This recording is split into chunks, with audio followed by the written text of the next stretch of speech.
Thanks, everybody. Welcome to Build. I'm your host, Ricky Camilleri. On July 20th, 2012, a shooter walked into a public screening of The Dark Knight Rises in Aurora, Colorado, and committed one of the largest mass shootings in United States history. I say one of because that number seems to change on an almost monthly basis. In the wake of a tragedy like that, how do victims heal? That is the question Survivor Theater 9 attempts to answer, as writer-director Tim McGrath tells his own story as a survivor, as well as others. Let's take a look.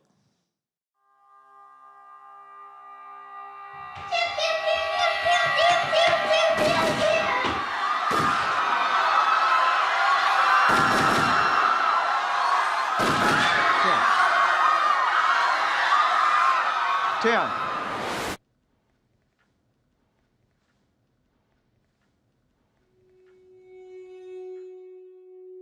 1 month before I started law school, I went to see Batman, The Dark Knight Rises, with my cousin and a group of friends in Aurora, Colorado. That night turned out to be the largest mass shooting in U.S. history to date. You are such a cool and wonderful sister and my best friend. A group of survivors and I got together in Colorado. You're my little brother. Of course I care. Shut up. Well, what am I supposed to do? And I believe survivors is a broad term because shootings affect a whole lot of people. I'm Kim Woodruff. I was friends with the shooters. We always have choices. Look, my life can't get any worse.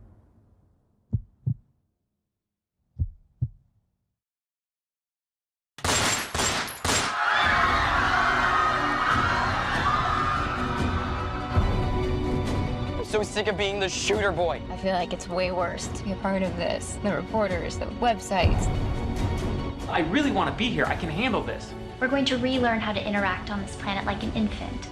I can't keep going. Sometimes I feel like this would be easier if we just lost him in a normal way. I'm not ready to say goodbye. He or she died in the theater that night. Let's say goodbye. Which then begs the question, what do we do? So we think this is our best foot forward to give hope and strength to those survivors who need it.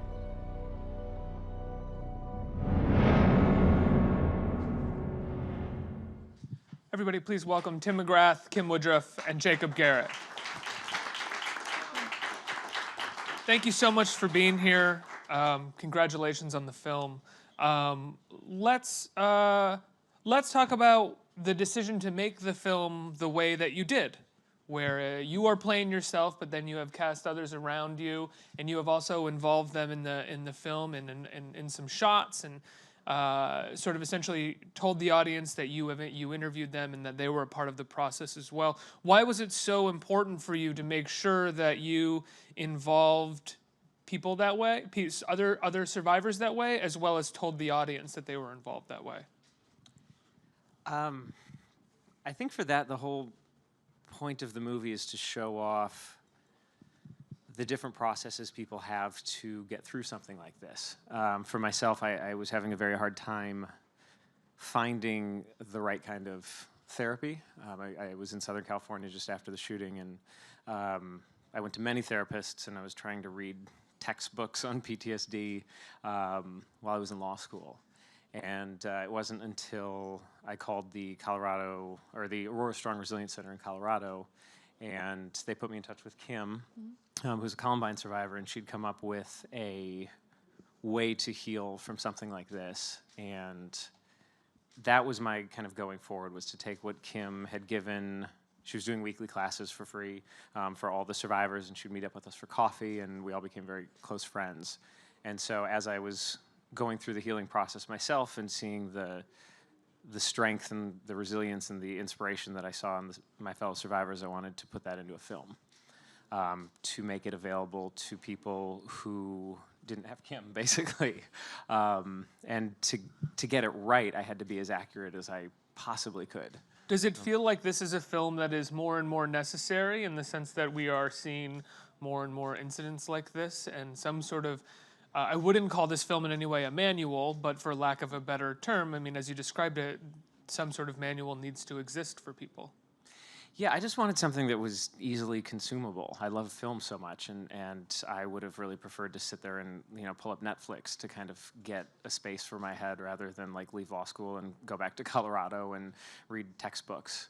And yeah, I think there's a lot of survivor's guilt. I mean, myself, I wasn't shot, and so what right do I have to have any issues with this?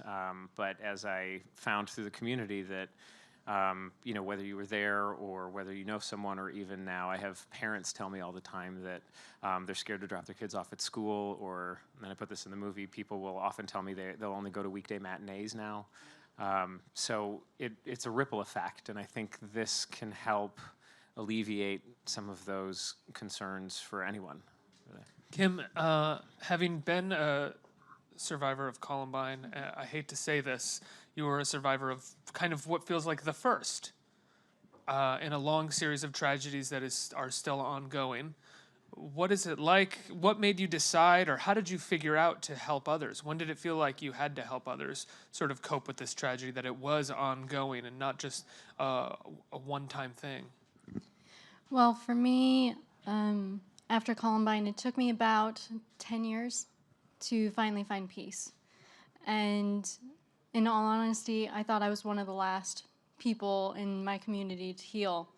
But after we began coming together with the Aurora community, we would have community meetings with survivors from Columbine and survivors from Aurora. And one of the things I learned was I was actually one of the few people who'd actually been able to find peace and found a new way to live. And so I had to stop and analyze, what did I do differently? And how could I help people so they didn't have to suffer as much as I had to suffer? What did you do differently? Well, I actively chose to heal myself. One of the things that a lot of people will try to find is something to help them. But what I found was you have to find the self within you. You have to find that strength and that being within in order to be able to continue on and find a new path.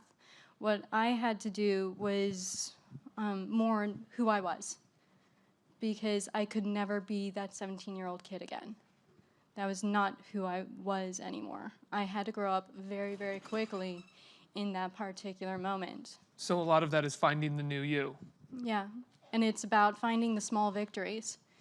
Because for me, I couldn't survive without the small victories. I had to be able to find a way to continue every day when I'd wake up 3-4 times a night from flashbacks. I couldn't go to a grocery store. I couldn't feel comfortable being outside. I have a fear of balloons. So, Did you have that fear before? no, Oh. it's the popping. Oh, gotcha.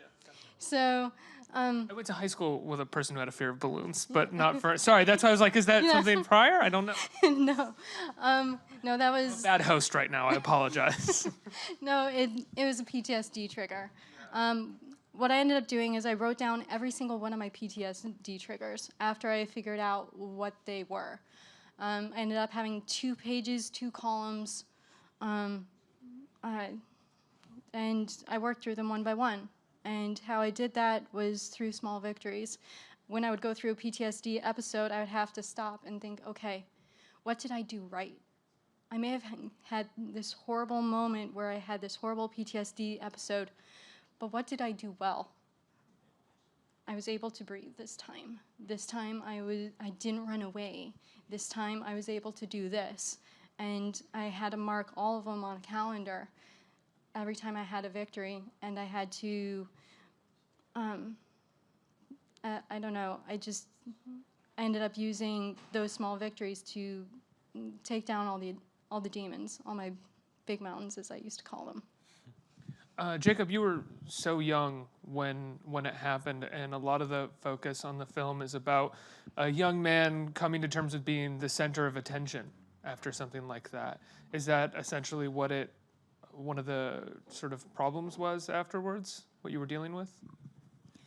I was 12 at the time, and after it happened, I would go to school and people were looking at me. They were always paying attention to me and being worried about me, asking me all kinds of questions about how I'm doing. And that's not what I wanted. I didn't want to be the center of attention. I just kind of wanted to forget about it and not have to deal with it.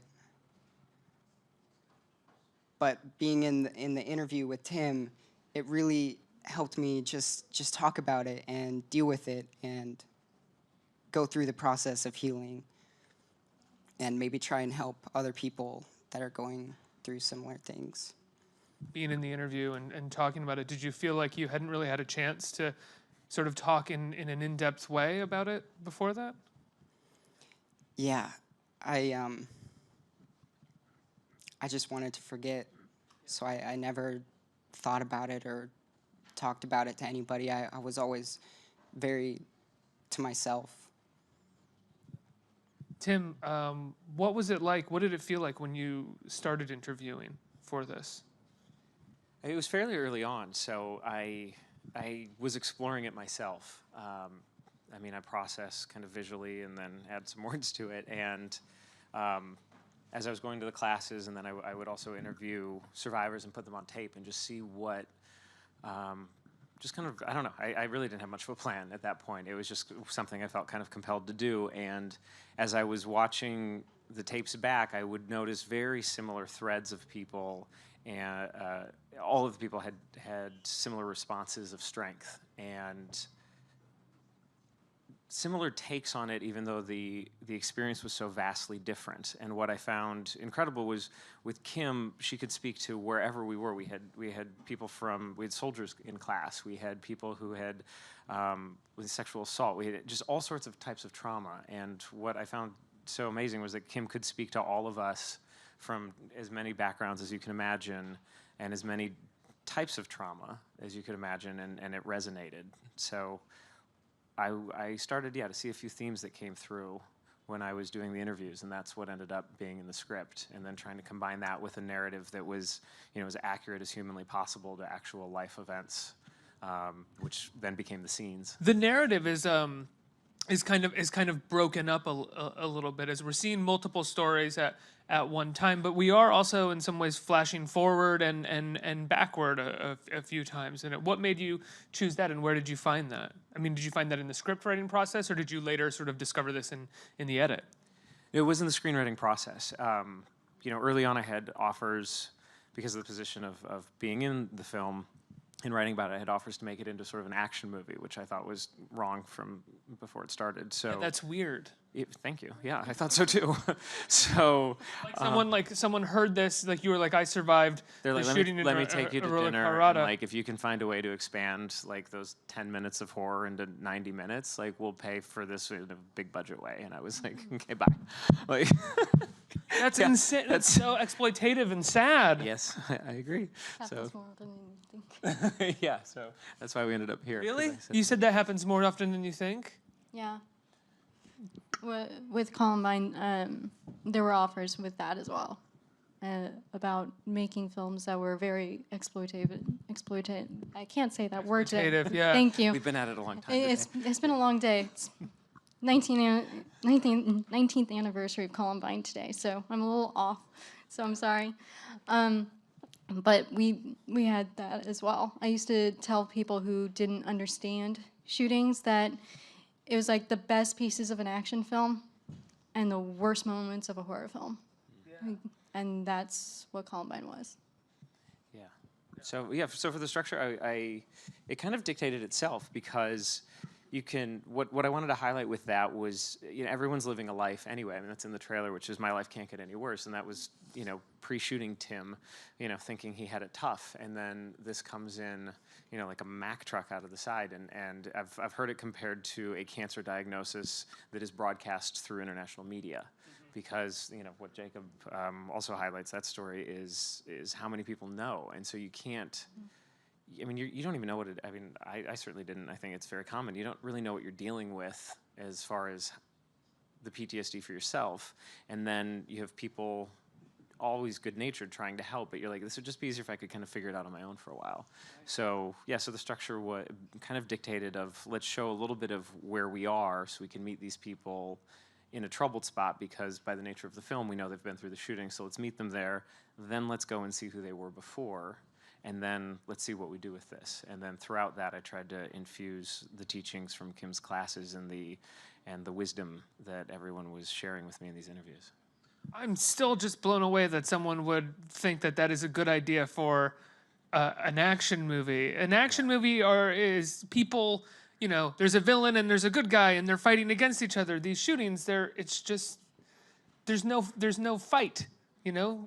Yeah. That's a horrible idea. I'm so sorry. Yeah. Yes. How do you handle that when someone asks you that question? I mean, I wrapped up the dinner pretty quickly. Like, yeah, it's just not what I was interested in doing. You know, I made this for 40 minutes, which is also highly controversial, apparently, because you're supposed to make a short film for 12 to 15 minutes, or you're supposed to make a 90-minute feature. But my goal with this was to be able to have it play in schools, and so because I think it's a good conversation piece, hopefully, if I've done my job, and when so you set out to kind of make an educational film. Your primary goal was to make something educational. Of course, yeah. I mean, whether I mean, you know, when I was in the worst of it, I didn't have an attention span hardly at all, and so I wanted to sit down and watch something that was quick and bite size. And if I could have made it 12 minutes, I would have, but it just didn't fit that short.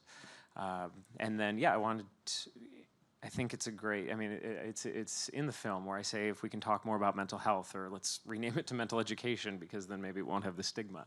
But if you can play movies like this, and a friend of ours making a documentary, and the more content you can make about the survivors and what we've all gone through, and then, like I said, the family members of those affected, and those people who watch too much news and get scared, and if we can all look at this sort of content and see what you do with the things, the adrenaline pricks that come up in your day and that sort of stuff, maybe it will help. And so that's why I made it 40 minutes, because I remember in film classes we'd watch a full film and then we'd have to wait till the next week to discuss it. And I was like, well, I've forgotten half of it, so I thought we could just go right through. You know, there's a scene in the film where the neighbor of one of your characters who has lost her brother in the shooting, the neighbor essentially says, you know, you never loved your brother. You're just doing this this gun control thing to get attention. Now, I imagine you shot this 6 months, a year ago, maybe. I'm not sure how long ago. A year, I want to say. A year, yeah. And we've just seen recently all of these survivors from Parkland who've been incredibly brave coming forward are being told that they're just doing this for attention and that they don't care. They're too young to talk about gun control. Did you ever think that when you filmed that scene that it would resonate the way that it does right now? No, absolutely not. I thought that it was interesting that people had that sort of a reaction to people wanting to help, and I've experienced it myself. I'm sure Kim really definitely has. Yeah, people call me exploitive. People are terrible online. You probably know this. Yeah. You've got a show. Yeah. So they don't really talk to me. No, I'm always blown away by humans' ability, especially now, to dehumanize and desensitize themselves from the pain and suffering of others, specifically for their ideological purposes or whatever purpose that they need. But there seems to be a very clear way to desensitize and dehumanize others right now. Yeah, I think, you know, you attack the person and you try and take down the message, but, you know, this movie's not political whatsoever.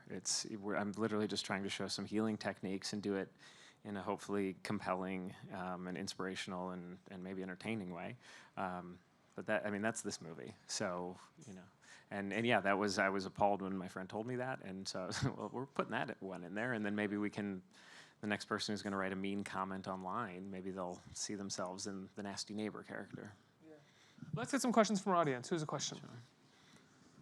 Hey guys, so while making the movie, did you guys find it difficult to go back and relive, you know, those moments when you guys were talking about, you know, like healing and, you know, processing everything that's been happening to you guys? Yeah, to retell the healing part was nice, because we had Tai Chi going in the room, and it was very, you know, those scenes are very true to how it felt in Kim's classroom. To go put myself back in the theater, I was pretty particular about everything I did in this movie, and I went and sat in the same seat, and not in the theater where it took place. We were in Southern California filming, but I sat where I sat. I had my cousin, Robert playing my cousin, sit next to me, and as you're setting up lighting, you have to stand there, and this was a small budget production, so we didn't have a stand-in, so I just had to stand there in the space and kind of look around while they were, getting the lighting right, and it was horrible. And so I had to take a break and go outside and do some Kim technique, and then I went back in. But that was the point of it, was to show it. It's tough, and you can get through it. Jacob, what was it like for you to see the film? I haven't watched the film yet. Neither Kim nor Jacob have seen it because the Tribeca rules you can't screen it, and they opted to not watch it on a laptop, which I understand. That's very nice. Yeah. Wow. So it'll be. They've talked through every single scene and know it all very well, but they Read haven't the actually script, seen it. So I kind of know. Yeah. Are you nervous to see it? I am. I think it's gonna be really weird to see myself portrayed as an actor and going through these things that actually happened to me, but it's not me. Next question. I think we have time for one more. Hello. I wanted to know what were your opinion on how it seems that many lawmakers don't want to change or do anything about gun control. Who's that one for? All three? Well, for me, I just wanted to focus on the survivors and what we can do to help them from sort of the mental health healing perspective. So I specifically kept the gun control discussion out of this film. So that's where I want to keep this. For me, because I'm here supporting Tim, and I tend to keep all my political beliefs very private. Gun control for me has been an ongoing 19-year struggle. So, I'm here to really support Tim and working with healing and working with the survivors, because that's the story that tends to go untold. We hear a lot about the politics, we hear a lot about the guns, but we don't always hear about how you heal from this, because most people think you can't. And the story is about, yes, you can heal from this. I think that, no matter what laws there are, people are going to do what they want to do. And it's really just about dealing with what people do and, how you move on from that, or just how you...